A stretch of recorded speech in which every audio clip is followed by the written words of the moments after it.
डरे? हमको डरने की ज़रूरत नहीं है बिल्कुल। हम अपने हक हुकूक के लिए बोलेंगे, लड़ेंगे। अपने हक हुकूक के लिए इंसान क्यों डरे? हम कोई गलत तो कर नहीं रहे हैं। अब हम हिजाबी मामला है, हिजाब हमारा क्यों उतारवाना चाहते हैं? हिजाब हमारा शान है, अभिमान है, हमारा सब कुछ है, हमारी इज्जत है, हमारी आबरू है। हम उसको कैसे उतार देंगे ये बताइए? और सभी चीज़ों पर उंगली क्यों उठाया जाता है? अभी तक तो एक मुद्दा था, लेकिन अब रोज़ नए मुद्दे निकलते रहते हैं। कभी 3 तलाक, तो कभी अजान, तो कभी कलाम पाक की आयतों को हटाना।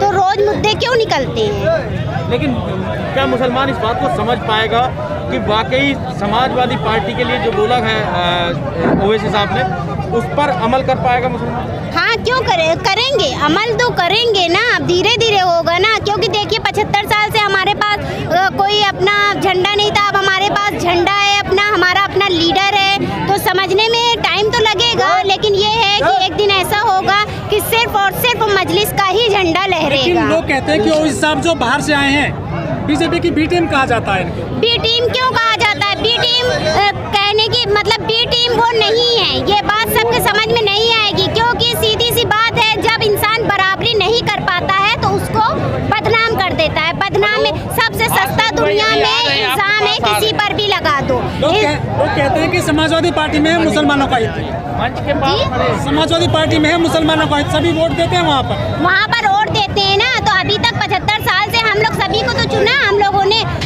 अखिलेश को भी चुना, मतलब कांग्रेस को भी चुना, समाजवादी पार्टी को भी चुना और भाजपा को भी चुना। लेकिन क्या है, उसके बदले हमें मिला क्या?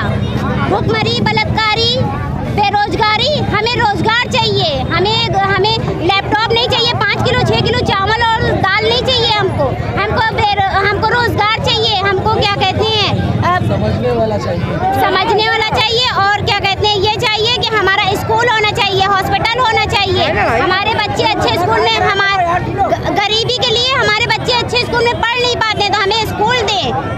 पिछले कुछ दिनों से हिजाब का मुद्दा बड़ा तेजी से उठाया जाए। हाँ, तो हिजाब का इसलिए हिजाब पे सब चीज़ पे अशदुद्दीन और ऐसी ही क्यों बोलते हैं? क्या किसी का हक नहीं है? हम जिसे अपना नेता बनाते चले आ रहे थे 75 साल से, तो क्या उसका अधिकार नहीं था कि हमारे ऊपर जब उंगली उठी हमारे हिजाब के ऊपर, तो वो बोल सकता? आपका कोई नेता क्यों नहीं बन पाया तक देश में? बड़ा नेता इसलिए नहीं बन पाया कि अभी तक इतना मतलब कोई खड़ा ही नहीं हुआ ना, मुसलमान के लिए कोई खड़ा ही नहीं हुआ बोलने के लिए। अब ओवैसी साहब आए हैं, वो बोलते हैं, अभी तक कोई हम लोगों के लिए खड़ा नहीं हुआ था। और ओवैसी साहब हम लोगों के लिए खड़े होते हैं, वो चाहे GST हो, चाहे नोटबंदी हो, चाहे 3 तलाक हो, चाहे हिसाब हो, चाहे बलात्कारी हो, हर चीज़ के लिए वही। पर वोट क्यों नहीं दे रहा मुस्लिम समाज? आखिर क्या वजह? मुस्लिम अब नहीं दे पा रहा है, उसके दिमाग में एक गलत फहमी बैठी हुई है, उसको हमें निकालना है और हम ये निकाल पाएंगे। इतना हम जानते हैं कि हम कुछ भी कर सकते हैं। अच्छा, पिछले 20 साल से जो यूपी में समाजवादी पार्टी का कोर वोटर माना जाता रहा है मुस्लिम, क्या कमी रह गई? कहाँ किन मुद्दों को लेकर समाजवादी पार्टी आगे नहीं आई, जिससे मुसलमान जो है वो अपने आप को ठगा हुआ महसूस करे? क्या धोखा हुआ आपके साथ? आरक्षण नहीं दिया और क्या हिस्सेदारी नहीं दिया हम लोगों को। हिस्सेदारी चाहिए, हक चाहिए हमारा। हमको वोट बैंक हम लोगों को सिर्फ इस्तेमाल किया गया है, सिर्फ और सिर्फ इस्तेमाल करते चले आए हैं। बस ये है कि हम लोग समझ नहीं पाते और हम लोग 75 साल से हर किसी को अपना नेता बना रहे थे। उसके बदले हमें क्या मिला ये हम सब जानते हैं अच्छी तरह से। उसके बदले हमारी ही माँ बहनें विधवा होती हैं, हमारी ही माँ बहनें बेवा होती हैं, हमारे ही बच्चे यतीम होते हैं, हमारी बच्चियों के साथ गलत काम किया जाता है। तो क्यों? जो बीजेपी सरकार लेकर आई थी 3 तलाक, उसको क्या कहना है उसका? 3 तलाक का कानून लेकर आई थी बीजेपी सरकार केंद्र में मोदी जी की। शरीयत से खिलवाड़ हम लोगों को बर्दाश्त नहीं है, बिल्कुल। बस यही चाहते हैं कि जो हो सही करें, और अगर नहीं सही करेंगे, कोई मुद्दा उठता है तो हम अपने हक के लिए बाहर निकलेंगे, अपना घर भी संभालेंगे, अपने शौहर को भी संभालेंगे, अपना बच्चा भी संभालेंगे और अपने हक के लिए बाहर भी निकलेंगे। क्या लगता है इस बार मुसलमान वोट देगा?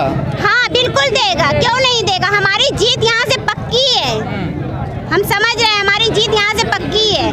ये जो गठबंधन आप लोगों ने बनाया है, कितना परिवर्तन लाएगा ये? अच्छा रिजल्ट आएगा इंशाल्लाह। अब वो तो आगे ही पता चलेगा, 10 मार्च को ही पता चलेगा कि हमारी की आप है। लोगों की कितनी तैयारी है चुनाव को लेकर? चुनाव पूरी तरह से हम लोग तैयार हैं, पूरी तरह से हम लोग निकल रहे हैं, मेहनत कर रहे हैं और मेहनत करेंगे तो जीत हार तो अल्लाह के हाथ में है, लेकिन मेहनत में कोई कमी नहीं है। ये बताइए जो MIM है ये नुकसान किसका करेगी, बीजेपी का या सपा का? ये नुकसान किसी का नहीं करेगी, ये नुकसान क्योंकि हमारे बैरिस्टर असदुद्दीन ओवैसी सिर्फ मुसलमानों के लिए नहीं बोलते हैं, वो हिंदू के लिए भी बोलते हैं, दलित के लिए भी बोलते हैं, सिख ईसाई सब के लिए बोलते हैं। उनके ऊपर अगर मुसीबत किसी के ऊपर आती है तो वो मजबूर और लाचार लोग के साथ वो हमेशा खड़े रहते हैं। कहा जाता है कि वोट का आजम खान नेता नहीं है क्या आपके? हमारे नेता थे, हैं नहीं, आज जो है वो हमारे बैरिस्टर असदुद्दीन ओवैसी ही हैं जो हमारे हक के लिए, वो भी थे लेकिन कभी हम लोगों के हक के लिए बात कभी नहीं किया। लेकिन लोग कहते हैं कि ये बैरिस्टर साहब बोलते बढ़िया है, हाँ। स्पीच अच्छा देते हैं, लेकिन हम वोट देंगे समाजवादी पार्टी को। नहीं तो काम भी अच्छा करेंगे ना, बोलिए। मौका मिलेगा तो काम भी अच्छा करेंगे। मौका जब मिलेगा तो काम भी अच्छा करेगा। वो जहाँ पर है हैदराबाद में, वहाँ पर आप देख लीजिए, वहाँ आप चले जाइए, वहाँ देख लीजिए क्या पोजीशन है। जब इंशाल्लाह यहाँ से वो जीतेंगे, यहाँ से वो होंगे तो यहाँ भी वो सब करेंगे जो मतलब हम लोगों की मतलब सिवा है, हम लोग नहीं जरूरत है, वो सब चीज करेंगे हम लोगों के एक साथ। आखिरी सवाल, सारी पार्टियां अपने एक एजेंडे पे चुनाव लड़ रही हैं, तो आप जो है खासकर AIM जो है वो किस एजेंडे पर चुनाव लड़ रही है? यहाँ पर क्या मुद्दे हैं आपके? मुद्दे क्या? विकास, सिर्फ और सिर्फ विकास। तो वो तो योगी जी कह रहे हैं विकास कर दिया हमने। हमने तो प्रयागराज का योगी जी ने जो किया वो आप सब देख रहे हैं और हम लोग कुछ कह नहीं सकते हैं। योगी ने सिर्फ नाम बदला है बस, और योगी जी तो बर्बाद बस उससे ज्यादा नहीं। योगी जी ने तो बर्बाद कर दिया सबको। जब तक रब्बे करीम मुझे जिंदा रखेगा मैं आपके दरमियान में आता रहूंगा। मेरी लड़ाई खत्म नहीं होगी जब तक जिंदगी वफा करेगी। मैं लड़ता हूं, मुझे सिर्फ लड़ना आता है। मसलियत के नाम पर बुज़दिली के मुजाहरे करना मेरी फितरत में नहीं है, नहीं है मेरी फितरत में। मेरी जबान अगर कड़वी लगती है तो इसलिए लगती है कि नाइंसाफी को देखकर बर्दाश्त नहीं होता मुझे।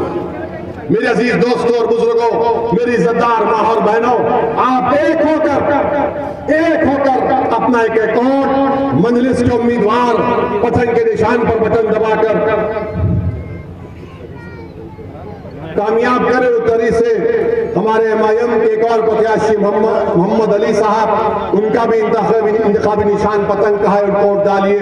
क्या इस उम्मीद पर जाऊं कि आप तमाम लोग कुरान का साथ देंगे? हाथ उठाकर जवाब